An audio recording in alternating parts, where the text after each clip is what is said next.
everything perfectly, but no. Great. Welcome, everyone, to our Spring Scholars in the Square lecture series. Hello to those of you joining us online and in the future on YouTube. My name is Rachel Brown, and I am the director for the Center for Studies in Religion and Society here at UVic. Now, as a reminder, our 6 lectures unfold as follows. First, our speaker, Dr. Rory Dickson, will offer a 20-minute public presentation, and then he will engage in a 20-minute period of conversation with our very own program and research coordinator, Dr. Todd Clayman. Todd is a former Robert H. N. Ho Family Foundation Dissertation Fellow in Buddhist Studies and completed his PhD in Chinese history at the Chinese University of Hong Kong in 2021. Todd's research explores religion and migration, specifically how movements of people, goods, ideas, practices, and symbols impact boundaries, belonging, and identity formation in China and Southeast Asia. But he is also deeply embedded in the study of Buddhist philosophy. After Rory and Todd talk for 20 minutes, Todd will actually chair a 20-minute open discussion period as I try to run to catch my daughter's musical today. So our speaker for today is Dr. William Rory Dickson. Rory is an associate professor in the Department of Religion and Culture at the University of Winnipeg. He completed a joint PhD in religious studies at Wilfrid Laurier University and the University of Waterloo, actually the same program that I graduated from, albeit many years after him, with a specialization in Islamic studies. And during his training, he attended the University of Toronto and the University of Copenhagen's Graduate Research School in Damascus, Syria. His research focuses on Sufi philosophy, Sufism in North America, and contemporary Islam. Rory's works include, among many others, his first book, Living Sufism in North America, Between Tradition and Transformation, with SUNY Press in 2015, and his most recent book, an accessible and engaging text that introduces readers from all backgrounds to some of the work of one of the most important Sufi philosophers, Ibn al-Arabi, titled Dissolving into Being, Wisdom of Sufi Philosophy, with Anka Press in 2024, which I'm holding right here and highly recommend to everyone. Rory's work shows us that whatever universal concepts or wide perspectives we engage as scholars or practitioners, these are always engaged as embodied people in particular places and spaces. In fact, he argues, quote, if we want to discover what is truly real, we can start right where we are, end quote. And so I would like to take a moment to start right where we are and acknowledge and respect the Lekwungen, the Songhees, and Wasepsa Esquimalt peoples on whose territory the university stands, and the Lekwungen and Wasanich peoples whose historical relationships with the land continue to this day. And so now please join me in welcoming Rory.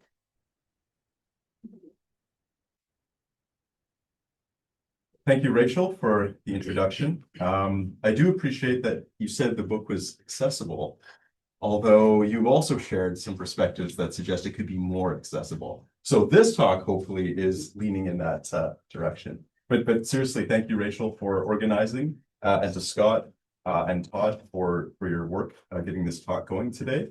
It's always a pleasure to be here at the Center for Studies in Religion and Society. And definitely look forward to any of your questions on this. And thank you, everyone, for being here. It's great. And those of you present online.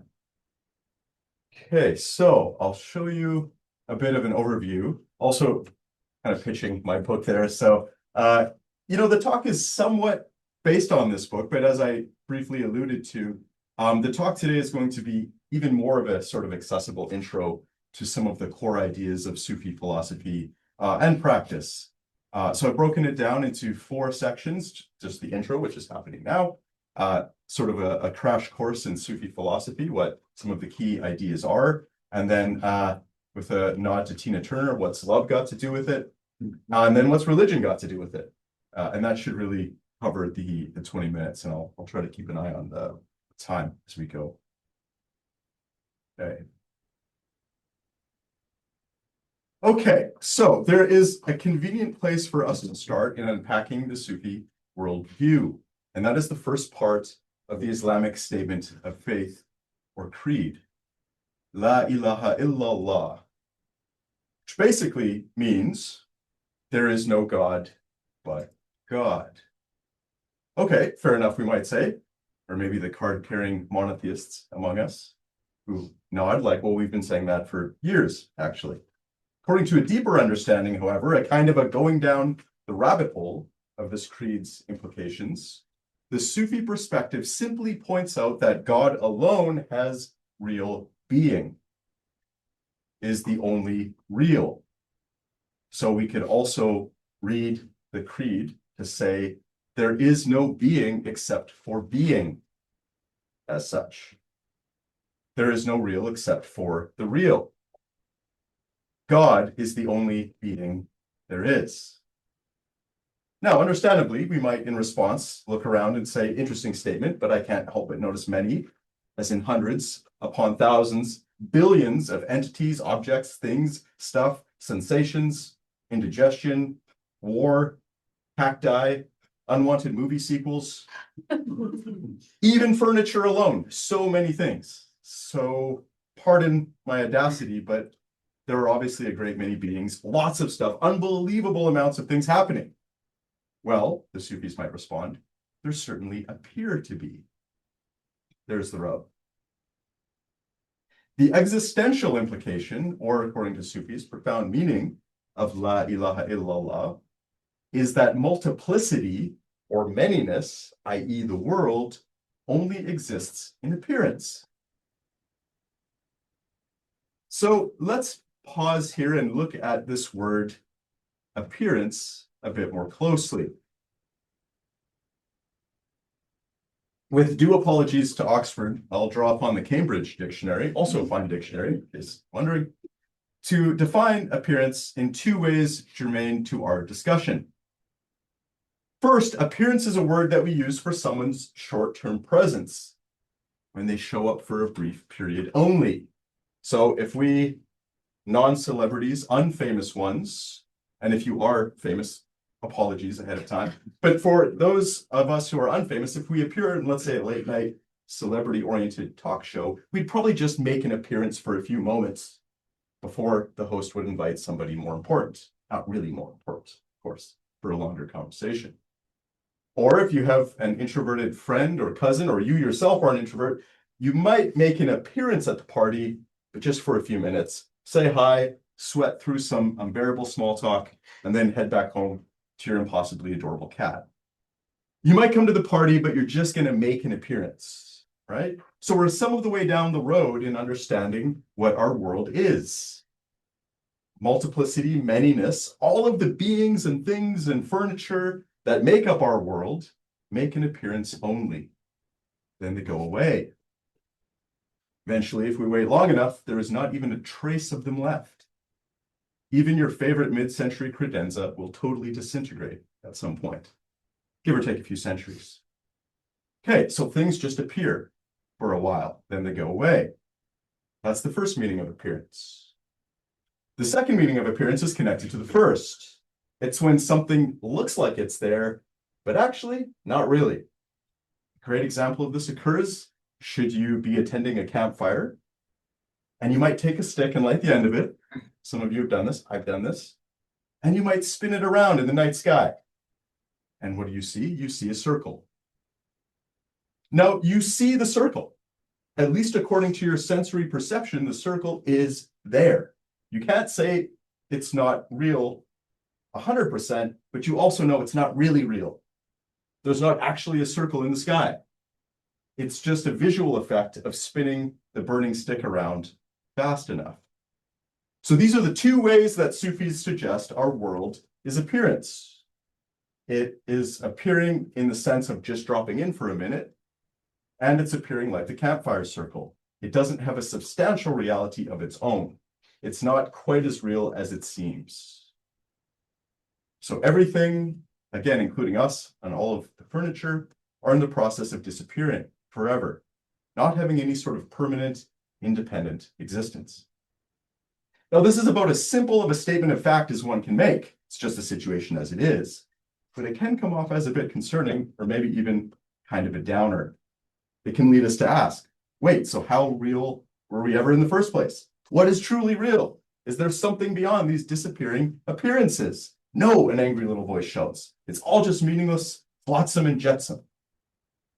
The Sufis will simply chuckle, shake their head at this angry little fellow with his seafaring terminology, and point out that appearances, though only making an appearance, all share one thing, which is that they are genuinely found and encountered. And keep that word find or found in mind. I'll get back to that when we talk about the Arabic word for being. So Sufis point out that you are genuinely finding and encountering things. So there is someone or something finding and encountering. Something is going on, even if it's in the process of disappearing. So they then direct us to the single Arabic word that I've got up there at the bottom point. And it is a wonderful word. I really love this word, wujud. I can see why Sufi philosophers have kind of jumped on this as really one of the main foci of their work. Wujud has the meaning of both the subjective experience of finding, and it can also refer to all of the things found. So it is both the subjective experience of this world and its objective presence. We can translate it as being. And again, Sufi philosophy is sometimes called wujudi. It focuses on this question of being. And it also, again, thinks of God in terms of wujud or being, right? It's like saying there's only one wujud, truly. There's only one being. So that takes us to the second part of La ilaha illallah. We've covered the no God, or in Sufi terms, no reality or no being, in noting the apparent as opposed to truly real nature of the world and all of us in it. But the second part is that there is something truly real. There is something beyond the disappearing appearances, which, for convenience sake, we'll call the real, which is not totally arbitrary, by the way. One of the favored names of God in the Sufi tradition is Al-Haq. Al-Haq means the real, the truth. So the world, all of us, all of these people and beings and chairs and desks, they make an appearance, but they're not totally without substance. We can easily affirm this by simply noting our own experience, which is at least something. But what is it, we might ask? Very good question. One approach to addressing this would be to consider what is it that each moment of our life shares, regardless of emotional tone or experiential texture. What is it that literally everything has in common? What is the connecting thread of all and everything forever? Sufis point us back to wujud. Being, isness, or what our Buddhist friends like Todd might call suchness. The Sufis tell us that wujud, or being, in and of itself, is indivisible, self-subsistent, though it briefly, in the big scheme of things briefly, even if it's a couple billion years, what have you, briefly projects as a display of myriad dependent and interdependent beings, and hence appears to become many. But as the many do not truly exist, they do not compromise its singularity. Much like the word appearance doesn't become two words when we use it in two different ways. So some of this might sound a little outlandish, and Sufis say, well, there are some ways to confirm it firsthand, but they can take some time. One tried and true way is to dive into the nature of reality through our most immediate access point, the portal of your own self. Ibn Arabi, who that book I was showing before, I based that book on his work and translated some passages of one of his most famous works. And Ibn Arabi is really seen as the founder of the Sufi philosophical tradition in some respects. So Ibn Arabi says, what of you is appearance and what reality? Who exactly is the awareness listening to this talk right now? Now, if that line of inquiry seems as impossibly boring as your introverted cousin's cat is adorable, then by all means proceed to pursue other activities while you still have some time. The clock is ticking after all. However, the Sufis tell us, if we stick with this question long enough, we might just discover that our own self, with all of its experiences and activities and sufferings and triumphs and neuroses, etc., is actually the surface appearance of a timeless, infinite ocean of wujud, of being, with a depth of meaning, beauty, reality, and love beyond our wildest imaginings. Hey, what's love got to do with it? This is a fair question. Look around the world. a lot of violence, a lot of darkness, a lot of manipulation and deception and cruelty. The long list of terrible stuff that we encounter is incredible. We have good reason to ask, what's love got to do with it? Why should we talk of love? Well, something interesting happens when we follow the implication that there is really only one real or one being, to the conclusion that there is only one love, one beloved, one true lover. This takes us to one of the most important aspects of the Sufi method, path, or way. Sufism has at times been called the madhab-i-ishq, the school of passionate love, or the din al-hub, the religion of love. And we see this expressed again by Ibn Arabi. And I've got the Arabic title of the work that it's from, the Tarjuman al-Ashwaq. It's a really nice title. It means the translator of passionate desire. And it was interesting, you know, for Sufis to talk about relating to reality or God with ishq was controversial. Ishq is even a stronger word in some respect than hope. Ishq means like a passionate desire, passionate love. And they described that as a natural response to encountering the vastness and beauty of the truly real. Ibn Arabi says, mine is the religion of love. Whichever way love's caravan turns, that is my religion and faith. Now, this is a great passage of his that helps us connect back to what we were saying about there only being one real. Ibn Arabi writes in his Futuhat al-Makkiyah, which is an incredibly long work, multiple thousands of pages. It's currently being translated into English right now, by the way. So you can pick up like the first 12 of 30 volumes or something like that. You really want to nerd out on Sufi philosophy. It's a great place to go. So this is a quote from there. None but God is loved in the existent things. It is God who is manifest within every beloved to the eye of every lover. And there is no existent thing that is not a lover. So the universe is all lover and beloved, and all of it goes back to him. No one loves anyone but his own creator, but is veiled by love for, and he lists some women's names, Zainab, Suad, Hind, Layla, this world, money, position, everything loved in the world. So this might seem like a bit of a stretch. Ibn Arabi is saying here that our world is A, nothing but lovers and beloveds, and B, all of these are rooted in one beloved. But if we link our minds back up to what we have just covered about beings and being, you can see why this makes sense. Each day we wake up and pursue beloveds, breakfast burritos, trying on a new outfit, donations to animal shelters, romance, spiritual experiences, vacation properties. We pursue all of these things because we love them. They're our beloveds.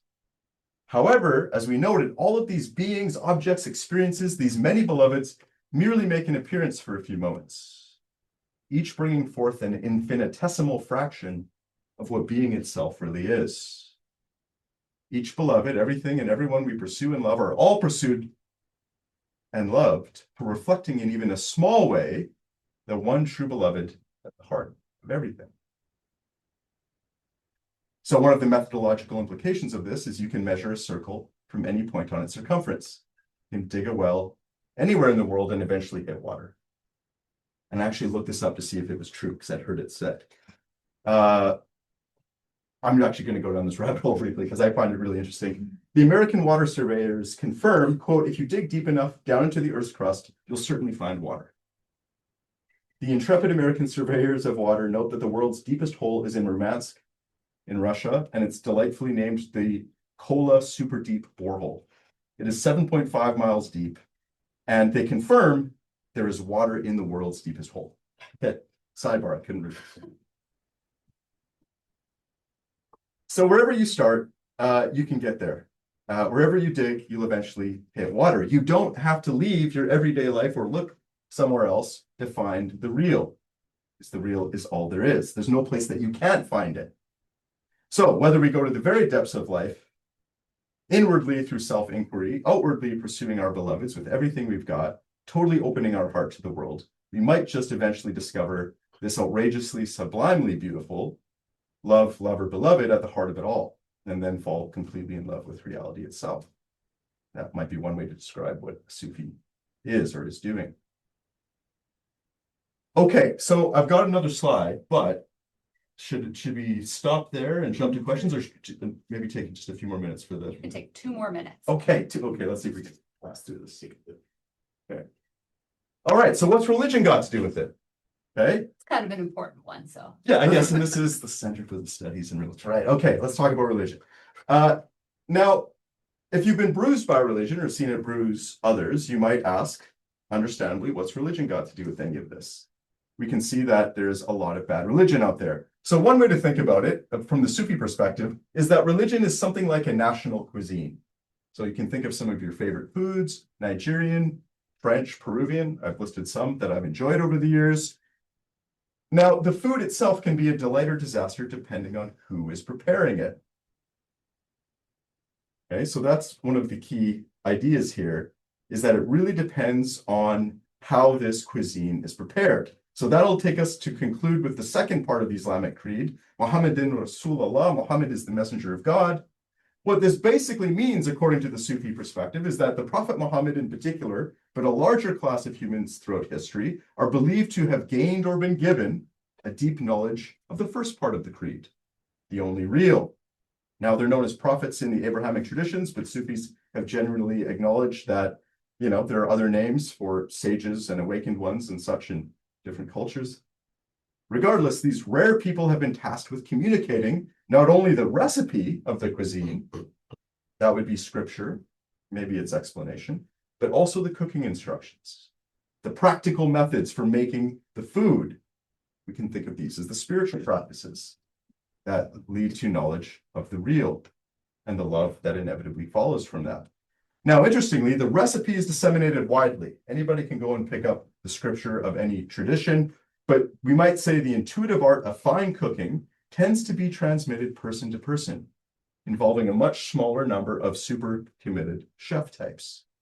Over time, the recipes inevitably get misunderstood, and the limited number of real chefs means that the best of cuisine gets lost in the mix, and we get some highly questionable food, half-baked concoctions, and such. But despite this problem, culinary training persists. The method of Sufism, the school of love, continues to train some excellent chefs. Thanks.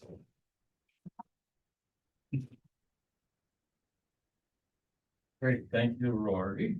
Fantastic. Now you and I have the pleasure of having a little bit of a discussion and sharing some ideas with each other in front of an audience. Yeah.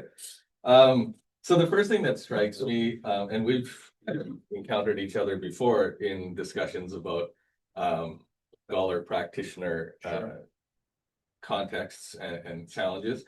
And so that really is sort of my first question after listening to this presentation, is that in studying traditions like Sufism and Buddhism, that place strong emphasis on teachers, lived practice, and experiential knowledge. Do you think there are dimensions of these traditions that remain inaccessible to scholars who engage only analytically?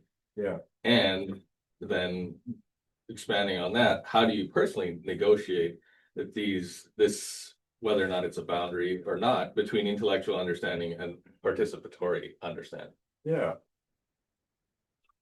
Yeah, I mean, I'm thinking of this great little story, and I've heard it told in different traditions. I've heard it told in the Sufi tradition, but also in the Taoist tradition, I believe. And it's a story about two frogs. You might be familiar with this as I tell it. In case anyone hasn't heard, I'll tell the story briefly. There are two frogs, and one lives in a well. And another frog comes and hops into the well, and the well frog says, "Lovely to meet you. Where are you coming from?" And the other frog says, "Oh, from my home." "Where's your home?" "Oh, it's the ocean." "Ah, the ocean. Presumably like my well?" "No, it's a little bit bigger." "Oh, twice the size of my well?" No, quite a bit bigger than that." "Saying it's more than 3 times the size of my well?" He's starting to get a little suspicious. Who does this frog think he is, telling these tall tales of some mansion he lives in? So the ocean frog says, "Look, there's really no way for me to communicate to you just how big my home is unless I take you there.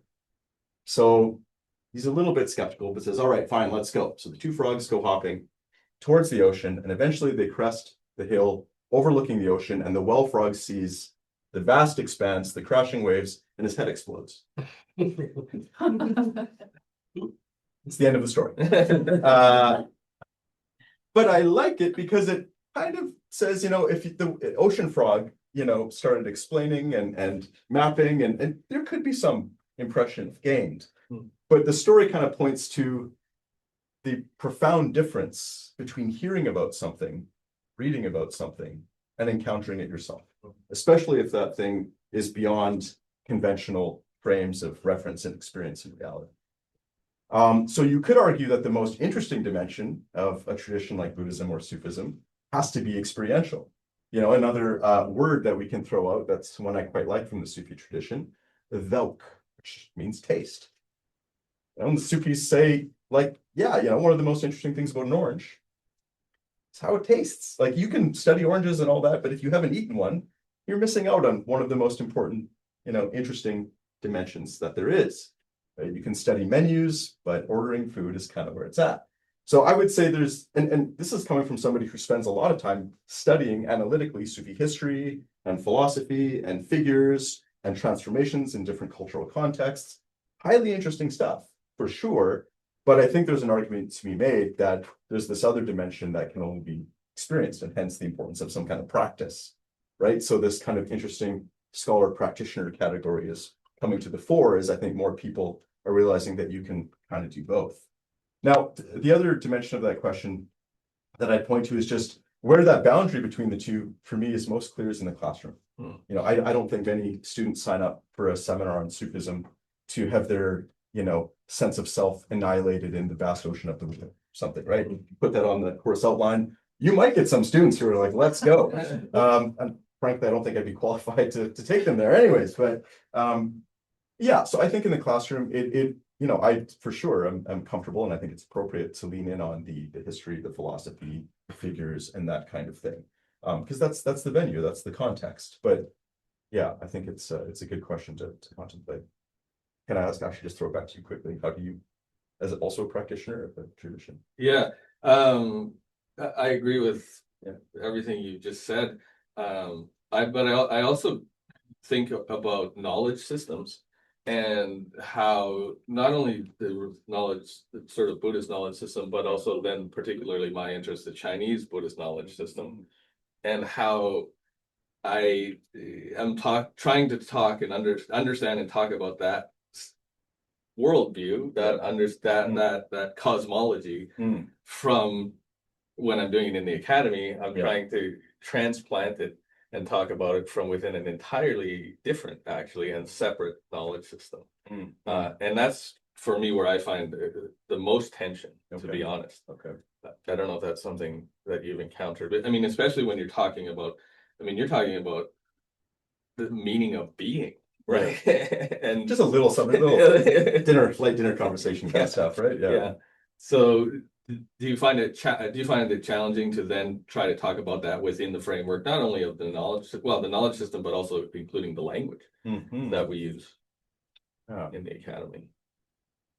Yeah, I mean, there's something kind of, maybe it's a cop-out, but it is always easy to sort of go according to so-and-so. This is, you don't necessarily have to say this is how I see it, but I think at least there's also value, I think, in situating oneself too. And I think increasingly we're doing that in class, where you talk about who you are and where you're coming at it from and how you're going to be approaching it. So I think that is actually increasingly important. And so just to kind of continue on this subject, I'd like to know a little bit more about because you may have talked about this before in this community, so some people may have heard this, but what drew you to study this religion in the first place, study Sufism?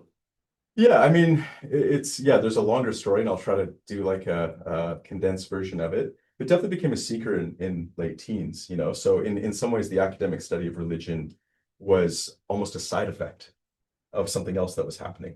And that was becoming really intrigued by religion and philosophy in my late teens. and being drawn to traditions of practice. I mean, I think the first tradition I encountered was actually Tibetan Buddhism, and I had a Tibetan Buddhist teacher and was learning some of what's called a shine, the basic sitting meditation. And I was really interested in finding a path of practice. But I also converted to Islam when I was about 18.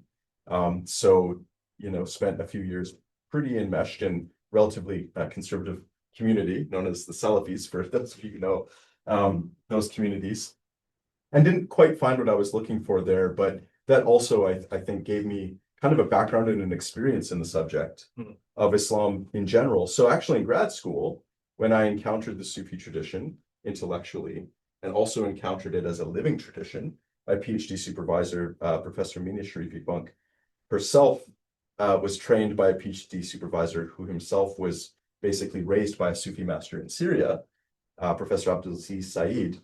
And so there's an interesting kind of way to experience Sufism, not only as an academic subject, and of course we studied the history and all of that stuff, the philosophy and everything else, but I also got the sense, oh, maybe there's some connection with the living tradition itself, and eventually more post-grad school got into the practice as well.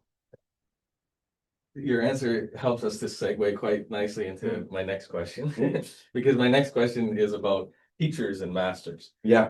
So your discussion in the presentation there of prophets, teachers, and master chefs suggests that spiritual knowledge is often transmitted through trained guides rather than discovered entirely alone. So in practice, how has Sufism navigated the tension between the spiritual guidance as a doorway to liberation and spiritual authority as a potential form of gatekeeping? Yeah. And this is particularly relevant for both Buddhism and Sufism, these traditions where there is an emphasis placed on letting go of the self, or letting the self, in the case of Sufism, letting the self bleed back into the being, as you call it. Yeah.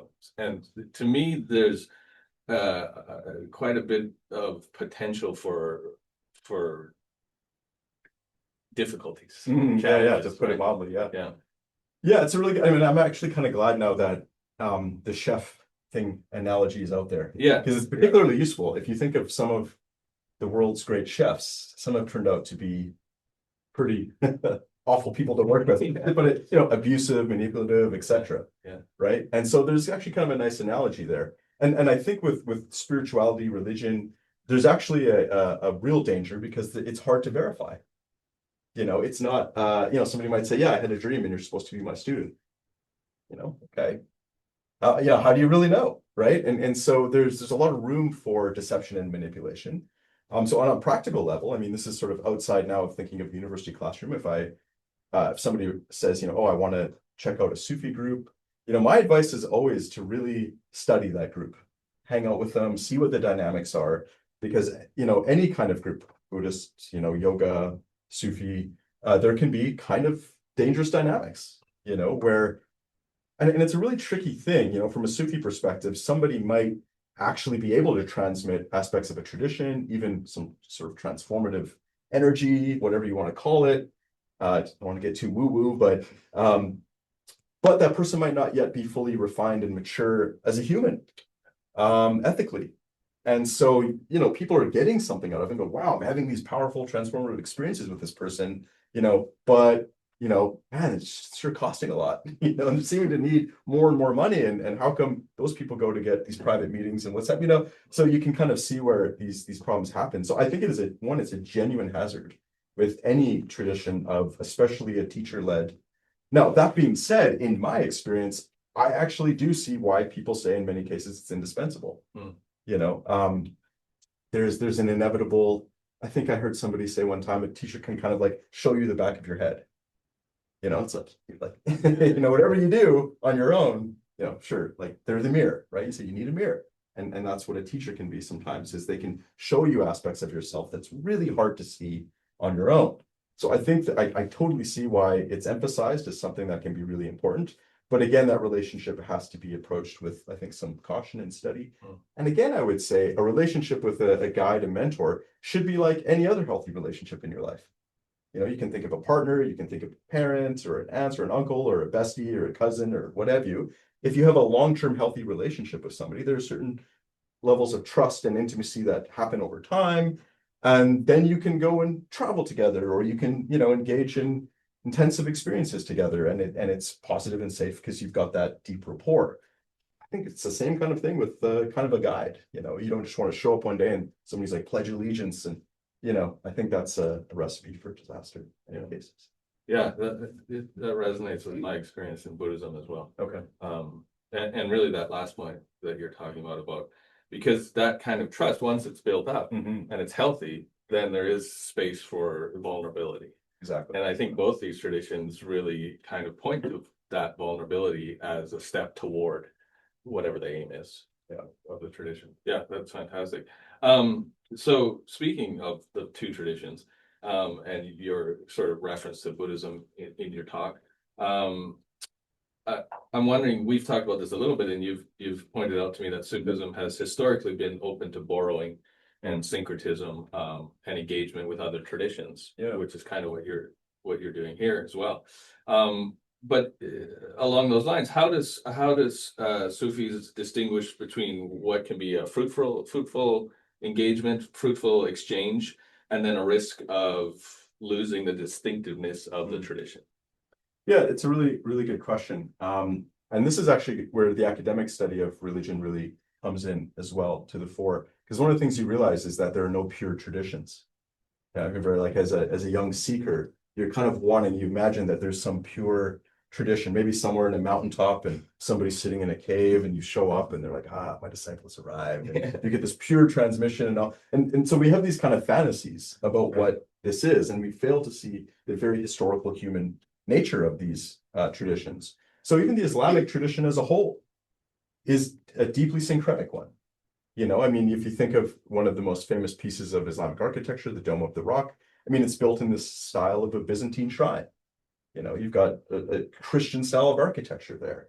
The Sharia, Islamic law, is articulated in conversation with Roman law. You can see a huge amount of overlap there. The Quran itself is full of biblical stories, Talmudic stories, even stories from the Alexander romance, which nobody even knows of anymore, but was the most popular novel of the ancient world. Right? These stories of Alexander the Great, tramping about the earth, getting in adventures. You know, you find some very, very interesting pieces of that in the Quran. So the Islamic tradition as a whole is integrating from what is in the world around first Muhammad and then the generations that follow. Right. So I think that's one of the important insights of the academic study of religion is all of these traditions are in conversation with, you know, everything that's around them. And Sufis were especially open to that. You know, some of the first Sufis talked about sitting with the desert fathers and mothers of Christianity. And even the word Sufi has some Christian connection, right? Suf in Arabic can mean wool. And the Sufis were thought to be wool wearers because it's kind of aesthetic, it's uncomfortable. But you go into the desert, you're not wearing silk and all that stuff. No, you're out, you know, meditating and you're focusing on the real and not wanting to get caught in all of its sort of local manifestations. So that practice of wearing wool went back to the desert fathers and mothers. You know, that's what they would wear, right? So, I mean, there's actually a nice saying by a Turkish Sufi master, Muzaffar Ozak, who brought a Sufi order over to North America. And he said, you know, there's one river, but each country claims it for its own. You know, so this idea of, you know, longstanding shared traditions that then get kind of domesticated or vernacularized in particular contexts. So both Sufis and the Islamic tradition generally, I think, are inherently drawing upon these other things. Now, the question then of, you know, adapting a tradition is an interesting one. You know, how far can you move from a particular context before you've kind of lost something? Right. It's $1 million question. I mean, my first book was on Sufism in North America, and I asked North American Sufi teachers that very thing. You know, so these guys over here aren't really doing the Sharia. They're not really following Islamic law. They're saying anybody can be a Sufi, but they still say they're transmitting the essence. What do you think? Some say, yeah, the essence is formless, can take on 1 million different forms. Others go, no, if it's not grounded in a sort of classical Islamic tradition and practice, then it's not the real deal. But you will hear different answers. Yeah. So that's, you know, I would say certainly both from a personal and academic perspective, I don't have an answer for that. I'm just aware that there's a very interesting spectrum of perspectives on it. And a long history, like you say. Yeah, precisely. Absolutely. Great. Okay, well, that kind of brings us to the end of our intimate conversation here. Now we can open it up to some of our friends in the audience and on Zoom. So Francis, you want to go ahead? Oh yeah, always do. Well, the trouble is there's so many questions, and it's all one anyway. But let's find one. I was wondering about the intersections. Mm. I know something about Kabbalah. Mm. Not much. I know something. Mm. And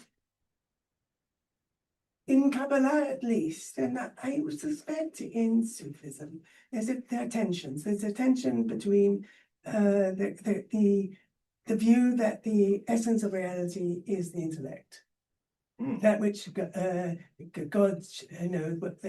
God and humanity shares is intellect. That's the essence of reality. And then there's the other view that the essence of reality is love, or emotional being. Yeah. Is there such a tension in Sufism? Are there different views of what reality is? And secondly, it's easy to trace the influence of Sufism on Kabbalah. Abu Lafia and also Maimonides' son, that whole tradition. Is there a counter influence of Kabbalah on Sufism? Yeah, fantastic questions. Kind of taking us to the deep end of the pool, so I appreciate that. Yeah, let me maybe think first of all about this question of intellect and love is an interesting one. Also because you get different meanings of intellect in the Islamic Sufi traditions and in the Arabic language. So they're both be coming down from the Neoplatonic tradition. I mean, there's Yeah. definitely Yeah. resonances and influences with the nature of the exact connection between Neoplatonism and Islamic philosophy and Sufism. It's a little tough to parse out precisely, but it is clearly there. I mean, the Ibn Arabi, who is probably the Islamic thinker that I've spent the most time studying. I mean, he had a nickname as his nickname was Ibn Aflatun, or the son of Plato. Yeah. And certainly, I mean, this takes us to this question of intellect, the first intellect, like al-aql al-awwal in the Arabic language, which, I mean, within Neoplatonic first intellect, there's a lot of similarity, but their intellect isn't quite like, we might say, like the discursive rational mind. I'm calculating the tip on a bill or something. I'm solving some equation. Intellect there, it means a deeper kind of capacity for awareness and knowledge. Now, the only other thing I'll say about that, because I think there is a bit of a tension. I mean, as I said, there's sometimes Sufism is called the madhhabi ishq, or the school of love, the path of love, but it's also definitely seen as a path of knowledge. And sometimes there are thought to be different Sufi approaches that are more knowledge-based and others more love-based. In Kabbalah, absolutely. Yeah, but I don't think you'd find one that is totally one side or the other. Right. And as I said in the talk, I mean, in some ways, love is seen as a very natural response to knowledge, right? To know something beautiful is to love it. That knowledge and love are often kind of coexistent. And then the second part, the relationship to Kabbalah, is very, very interesting. Maybe I'll just say one quick thing about that is that the Hebrew and Arabic languages are siblings, cousins, siblings, however we want to define it. But they have a structure that I think leads to a lot of similar interpretations and perspectives. Interesting. The dominant Hebrew word for existence, it's mitziyut, is also finding. Yeah. And also the numerology too, which is something that I know very little of actually, but the fact that each Arabic letter has a numerical value, it's actually important for Sufi practice, and I'm learning that more and more. Certain names of God we use a certain number of times because of the numerical value of that name based on the numerical value of each letter.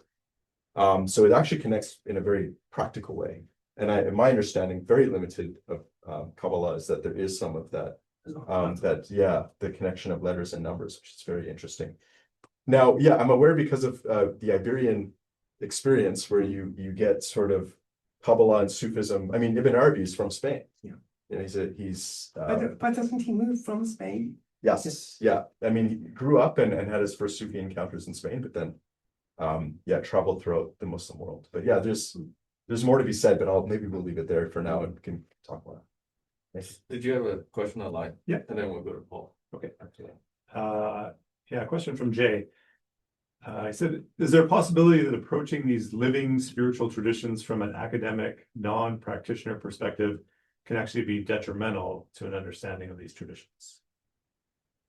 Yeah, that's a really interesting question. I guess it really depends on how you approach it. You know, there's so many different, I mean, you know, back to the whole religious studies thing. When I was in grad school, we talked about it a lot as a field, not a discipline. You know, so it's more of a subject of study that you approach from a variety of disciplinary backgrounds, right? So the psychology of religion, the philosophy of religion, the ethnography of religion, sociology of religion.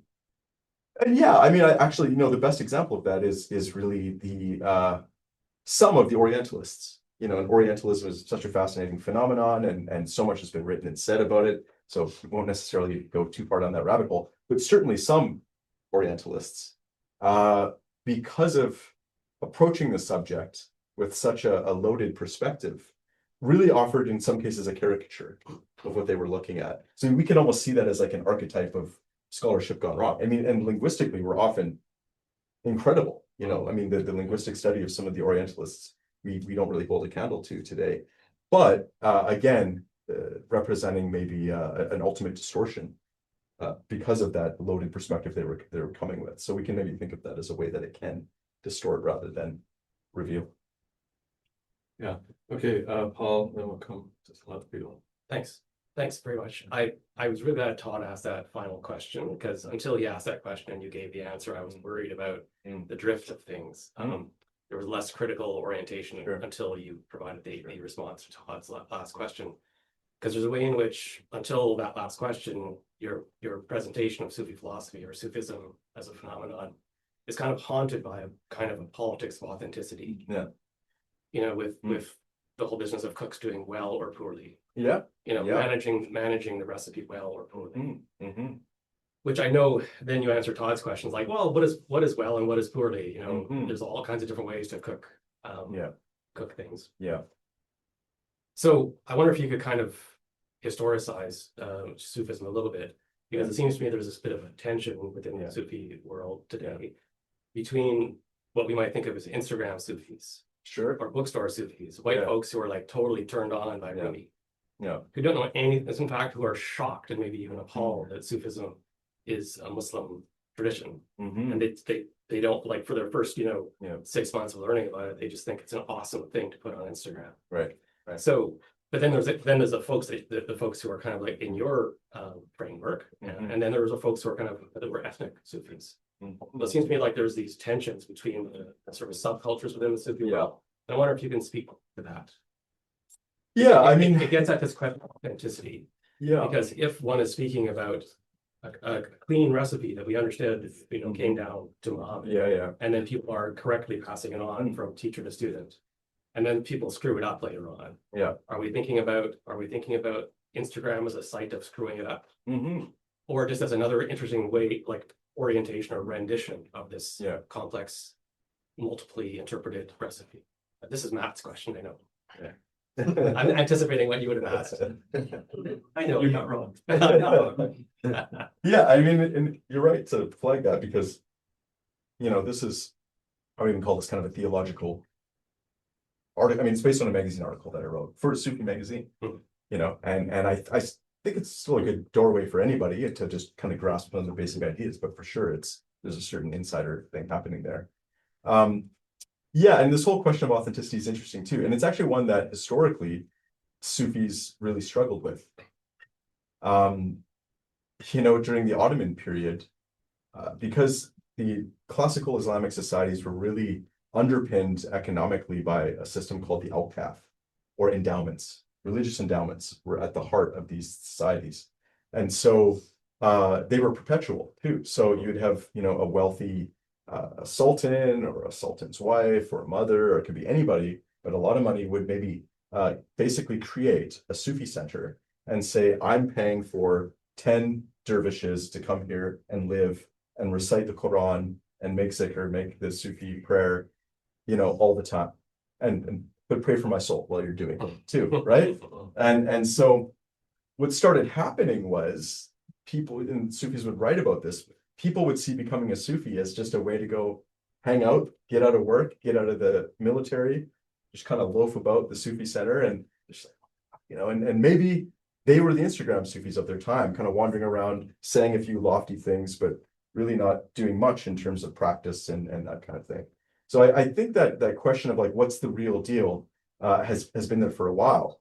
One of the earliest sayings about Sufism was in the 11th century, and it said, Sufism used to be a reality without a name, and now it's a name without a reality. So about 1,000 years ago, he's like, yeah, it's already pretty much finished. So yeah, I mean, I think just in general, even we can speak historically, it's a really interesting question. And then one of the ways that they dealt with that, which I still think has value, but again, not to be taken without criticism, is this idea of lineage, which I know is in the Buddhist tradition really important as well.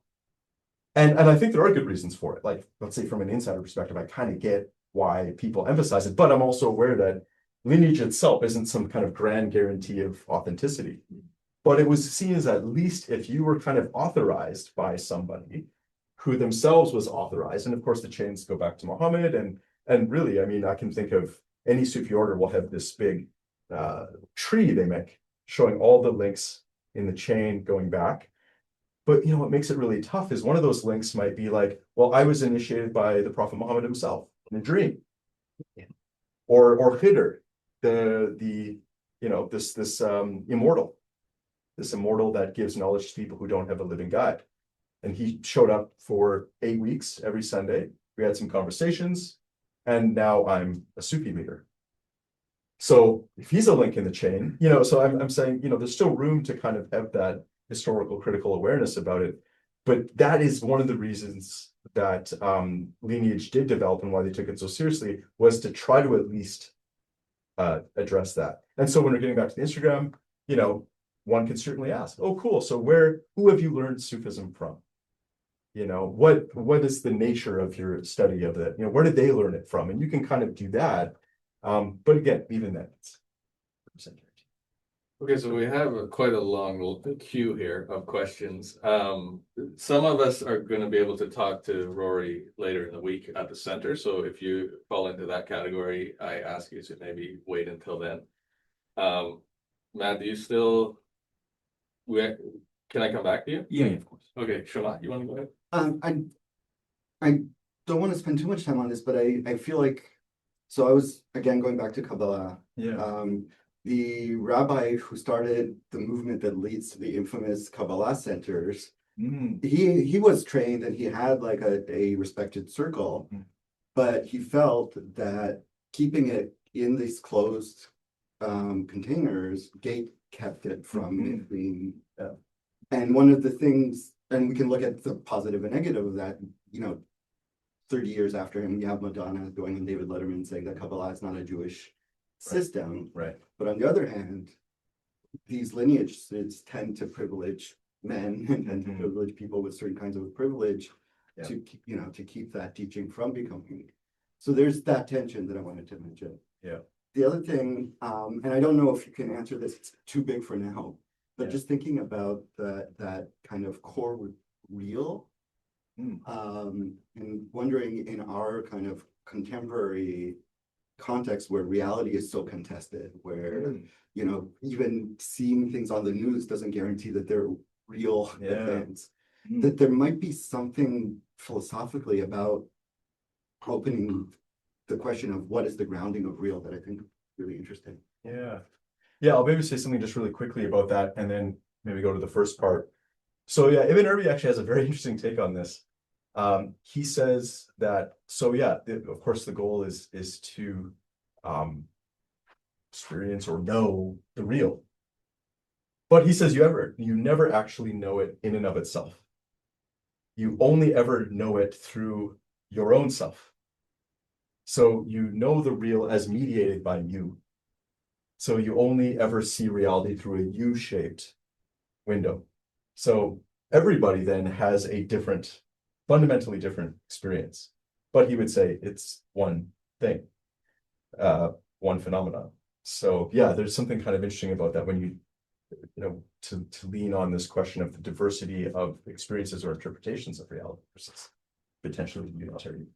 So in terms of the other or first part, the gender question is really interesting with Sufism and authority, because that has shifted quite a bit, and that's something I wrote about a bit in some of my earlier research. But there are now many Sufi teachers from a variety of backgrounds and many women leading Sufi orders, but you wouldn't really have seen too much of that before. There were women who were acknowledged as masters, but there was this sense of the public role being a man's role in many pre-modern contexts that doesn't really exist anymore. So there's been a really interesting shift there. But yeah, the gatekeeping question is an interesting one. And then again, popularization, opening things up. What are the ups and downs of that? Thanks. Great. Scott, do you still have an online question there? There is, although it might be easier to kind of put you in contact with the person to Okay, kind of sure. explain more. All right, so Yeah, great. we have time for one more. Okay, Matt, do you still have one, or was it Sure, taken sure. from you? Is there, there's no one else, no? It's no one else, so Okay. we'll have to go. Oh man, come on, can somebody else please give us the question? Seriously. All right. Let's go. All right, so this is sort of a two-pronged question, and Paul was corrected. It is sort of in the vein of what he was saying. Great. I'll take it in Okay. a different direction. So, Thank you. I'm wondering if you have any thoughts on what currently the imaginary of Sufism is in the West. So when I think Oh, about yeah. where I came up, Rumi obviously, or whirling dervishes would be the popularized images that you would see. Has that changed at all in any substantive sort of way? So I'm thinking like the show Remy, for example, had some focus on Sufism. And the other prong is, if you want to go in any different direction, is maybe touch on what the perception of Sufism is in a Muslim majority. Yeah, both really, really good questions. And it's a tough one, right? It's kind of like, taking temperature, the cultural temperature, which I think, you're something of an expert in that, and I'm significantly less so. I still find Sufism is very obscure for a lot of people. I kind of I'm turning this little talk, or the magazine article it's based on, into a book, meant to be a kind of accessible intro to Sufism. And I start off by saying, when I describe what I study to people who might ask me in casual conversation, I often feel like I say I study the Elvish language of Sindarin. It seems like this kind of embarrassingly obscure thing, because so many people are like, have just truly never heard of it at all.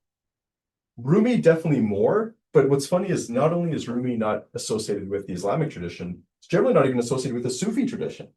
It's just a kind of one-off, kind of far-out spiritual poet guy, So even Sufism doesn't really get street cred from Rumi, let alone the Islamic traditions. I still find it's very obscure and largely unknown in what we might call Western contexts.